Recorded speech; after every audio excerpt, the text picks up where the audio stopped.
All right. Hey, Rosie, I just realized something about this game that is a blessing. Yeah? There are no HMs. Oh, fuck. Isn't that awesome? They need to Christ. stop having HMs in Pokemon games. They are a pain in the ass. Oh my god, they were the worst thing ever. Like, I didn't think they were too bad, like, in X and Y. In 6th gen. But then I did the reboot of, like, 3rd gen, and I'm like, who the fuck does this? Hey, look, you need a Pokemon with Surf, Waterfall, and Dive to progress through the game. No. Not only that, but you also have, like, to have, like, 2 Pokemon with all this shit. Because, like, you can't hold all the HMs on one Pokemon. I mean, you that you need. Well, not all the HMs you need, yeah. No, not at all. It's so fucking dumb. I was so pissed off at that game. Yeah, so, because, okay, here's the thing with HMs. They're out of battle effects, or the main reason that you need them.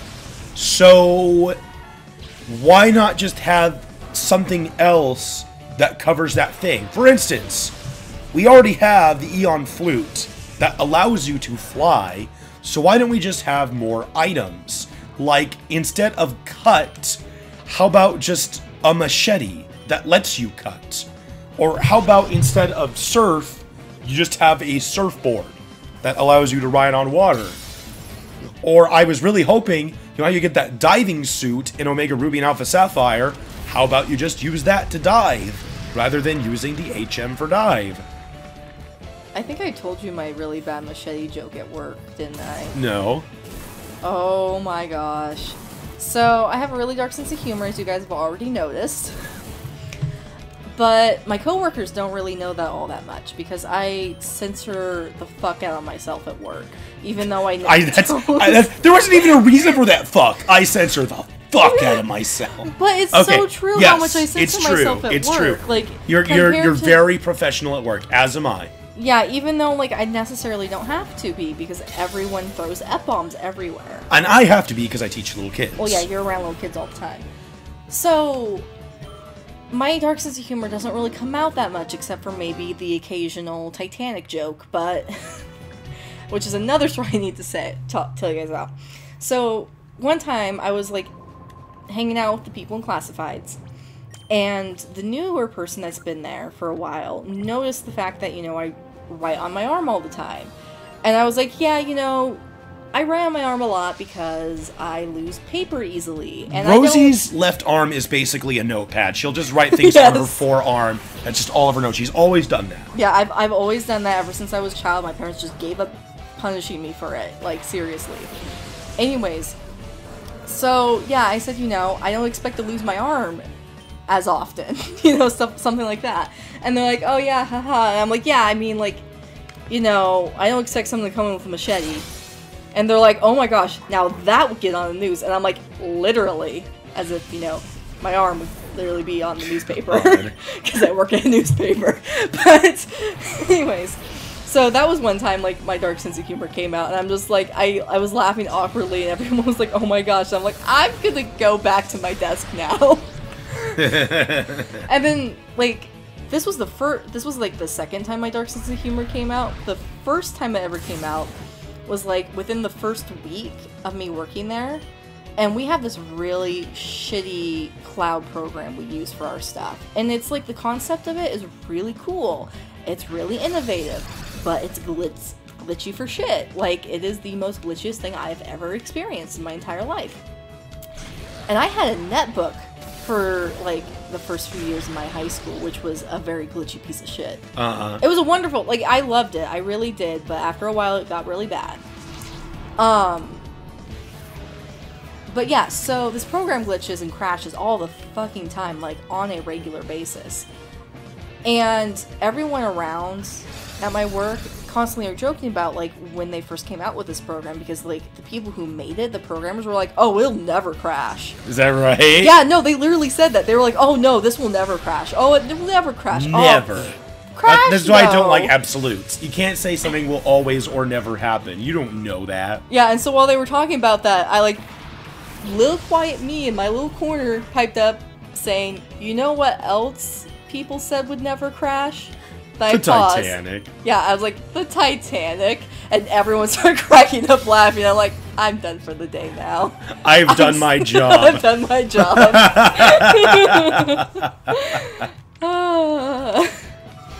Oh my gosh. But yeah, like, there are just some things with that program that are really bad. And because I'm, like, the neighborhood computer breaker, I have broken it in ways that our IT guy has never seen before. Oh yeah, Rosie is a legendary destroyer of technology. If it's not my own computer, I fuck it up, like, hardcore without even meaning to. So, the story of how this curse of mine started was back in college when I took, like, an animation class. It was my first week of animation. I was super excited. I was working on the computer and stuff. It was the first day of tutorials. We're doing tutorials. My computer completely crashes on me. The screen goes black, everything goes black, nothing works. And I haven't even, like, touched the frickin' program. So, we have limited computers in our computer lab, so I had to wait while the two IT guys in our class had to go and try to figure out what was wrong with the computer. And these guys are always in this computer lab. It's their job to sort of be there and make sure the computers are working. They spent the entire class trying to figure what the fuck was wrong with this computer, and they tore apart the hard drive to figure it out, because they just could not understand what was going on with it. And in the end, they realized all they had to do was switch the monitors. Oh. The class was over, I was way behind the tutorials, and so I fucking gave up and left the class. The next day, I came back with my own personal computer, with the program downloaded on my computer. Works like a charm. So that's the story of how I got nicknamed Computer Breaker, because even after that, anytime I left my computer at my dorm room or something and had to use a computer that wasn't my own, I would fuck it up. It would always, like, crash on me, or something bad would happen. And so, like, the IT guys are like, oh my gosh, don't let Rosie be on the computer. Like, they teased the shit out of me because of it. A few years later, I go and work at this place, and, like, I joke around, I'm like, yeah, I was nicknamed Computer Breaker in college, and, like, you know, the IT guy's like, haha, whatever, it always breaks on us, it hates everyone. Months later, I start having crashing problems. I have crashing problems, like, on a regular basis, like, at least twice a week. I can't get into my computer, which is kind of normal for people. But it just happens for me more so than most other people. But then, I started having this new glitch, where I would try to minimize a window, and the computer just did not know how to handle it.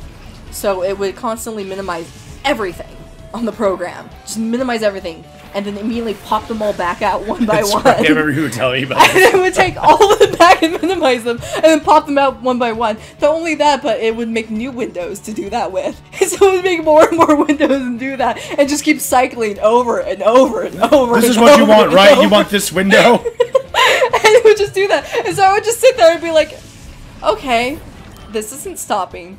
I can't do my work. What do I do? So I go to the IT guy, and I'm like, hey, can you fix this? What'd you do this time? Exactly. What did you do this time, Exactly. Rosie? So he comes over and looks at my computer, he's like, I've never seen that before. And then, like, my coworkers, their first reactions to it, they're like, oh my god, your computer's having a seizure. So far, ever since I stopped working on editorial stuff, it hasn't done that anymore. Okay. So I think it was just because I kept switching my profiles on 2 different computers, and it couldn't handle that. Well, Mirror B is around, but I kind of have to finish this Coliseum first. The thing is, if I wait too long, you might disappear. I'm kind of in a loop here. Yeah. I'm not sure if he'll disappear if I do too many of these fights. I really don't know. The other thing I was going to say about the HMs, though, really quick, was that there's no reason now for you to not be able to replace your HMs any time. Like, the original concern was like, oh, you're surfing or you stay behind a place that, like, you know, like, behind a place that you have to cut at, right? And so they want you to make sure your Pokemon that had cut still has cut. Mm-hmm. But, like, if you already are always carrying around the TMs or HMs for that, and you got to that area in the first place, any Pokemon that you had originally had cut given to, you could just give it to them again. So there's, like, no reason to not be able to replace HMs at any time. So, like, they could, if you're gonna have HMs, you could at least do that. So that's not completely inconvenient. It's not complete shit. Right. Like, then maybe you have your Pokemon and it's just like, oh, you have your move that's like your TM move, and you just swap it out every now and then with an HM that you need to solve a puzzle, rather than making it so your Pokemon have to have those HMs all the time. Yeah, or like, you know, once again, I like your idea of like having an item instead of an HM. Right. But like, to make it more interesting of a game, I know this is a bit cliche because other games do this, but have sort of like a quest where you have to get that item. Oh, like, yeah. Make it really special, like being like, yeah, you can't do this unless you do this quest, and it gives you cool story shit and like Pokemon shit, and it's like really awesome. And that's like more incentive to do that, and it's more fun to do that as a gamer. Like, it's like, okay, well, I have this arbitrary goal to get to, so then I can get to this other arbitrary goal, and the reward is really worth it. Because arbitrary goals rock, they feel great. Okay. I'm just, sorry. Just, I don't know. I like the word arbitrary. Arbitrary. Arbitrary. The arbiter. Arbitrary. Wait, is that like a Mass Effect reference? Yes, it is. Yes. It's actually more of a U Realms reference than a okay. but it's both.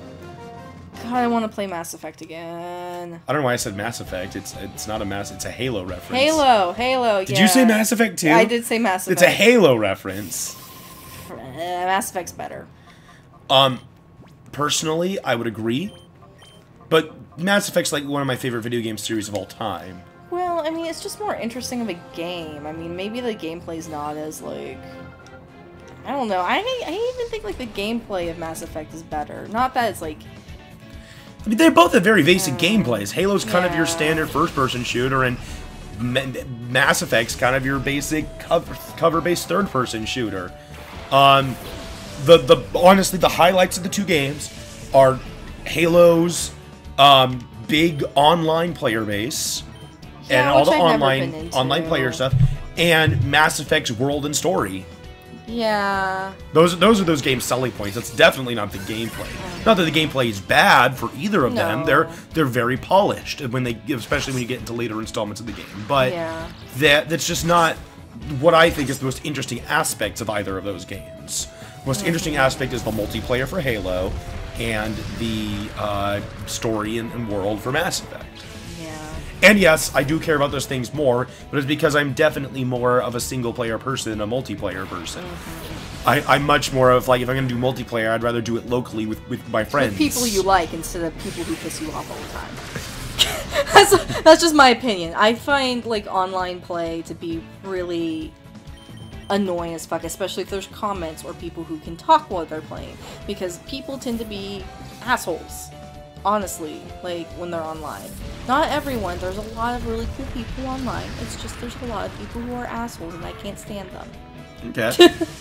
I don't know, I just don't like people feeling like they can say what they want because no one can see your face. Yeah, exactly. I hate that mindset. That's just like, well, because I'm online, it doesn't matter what I say. I can be an indecent human being because it's not really being that because I'm just posting it online. It's like, no. There's no guilt. You're just an asshole who thinks you don't have any accountability. You know, that would have been true a long time ago. That anonymity thing would have been a real cool, like, interesting thing that people could exploit like that, but not anymore. Not with the way technology is now. Like, everything is so internet-based now. Well, everything is so interconnected, and if you have even, like, the smallest amount of hacking skill, you can figure out who the fuck is who.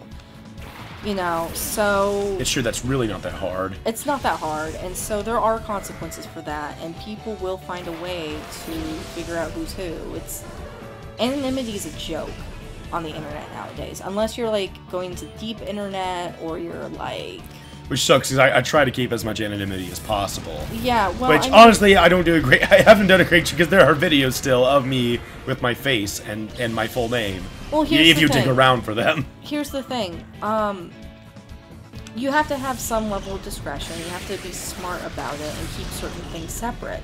That's why, you know, you don't connect all of your social media together. Oh, yeah. Or anything like that, because people can track that shit. Right, I have my own personal social medias, and I have my Pizza Dude Man Guy's social medias, and they are two different things.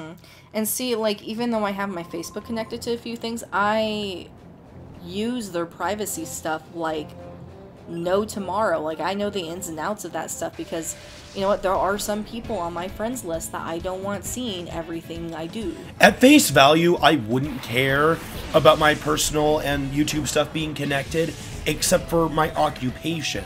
I don't want a bunch of my like kindergarten to 5th grade students to go around and watch my stuff and know that it's me. I don't want that to be the case. Yeah, and see, for me, I just have crazy family members that if they saw some of the stuff I make, they'll probably call an exorcist or something to come to my house. That is not even an underestimation. Exactly. Exactly. Like, shit like that. And I don't even do stuff that's even that weird or scary or, like, demented. Like, I just draw a comic that's a slightly dark story and curse a bunch in a video game video. But still, those kinds of people will be, like, calling me up being like, I'm very concerned about your eternal soul. Yep, that sounds about right. The wording sounds about right as well. Yeah, like, I'm sorry I have a dirty, foul mouth. A dirty, foul soul. I wish you did not see that, and I don't know how you managed to see that. But no, seriously, like, stuff like that. And that's the reason why I'm pretty darn cautious with, you know, who I let people see my stuff. Like, there's other family members that would actually see the stuff and be like, oh, cool, Rosie's doing this awesome thing, and yeah, she's foul-mouthed, but the rest of us are. Like, it's like these two different worlds. Yeah. Like, my immediate family would be totally cool with this. They'd be like, oh yeah, that's awesome, you're doing something with your life. And they already know I have a foul mouth. In fact, they're probably worse than I am with that kind of discretion. They really are. Like, you know, family members that yell fuck in the middle of, like, Disneyland, where there's kids everywhere, and I have to remind them, hey, there's euphemisms for a reason. And then they tell me, I'm sorry, but I gave up on euphemisms when you grew up. Whoa, we're getting a little personal here. Oh no, I'm not meaning to be personal. I just think it's a funny situation. It's a funny situation when the kid is trying to tell the adults to use their euphemisms. But you are also an adult now. Well, I mean, you know, in the dynamic, I guess. It's true. Well, it's funny, my mom will still refer to us as the kids. Oh, yeah. You've heard that, right? Oh, yeah, it's cute. Like, she's like, the kids, I mean, Isaac and Rosie. But, you know, we're her kids. I mean, my mom does the same thing. Right. It's funny. And I know, and I totally don't mind it. It does not bother me at all. Yeah, it is pretty funny, though. But then again, I go and start calling people kids even though they're like 2 years older than me. That's true, you do. It's really weird. I'm like an old lady trapped in a 21-year-old's body, I swear. A very adventurous old lady who totally is okay with living in this time period and probably would have been a pain in the ass if she was like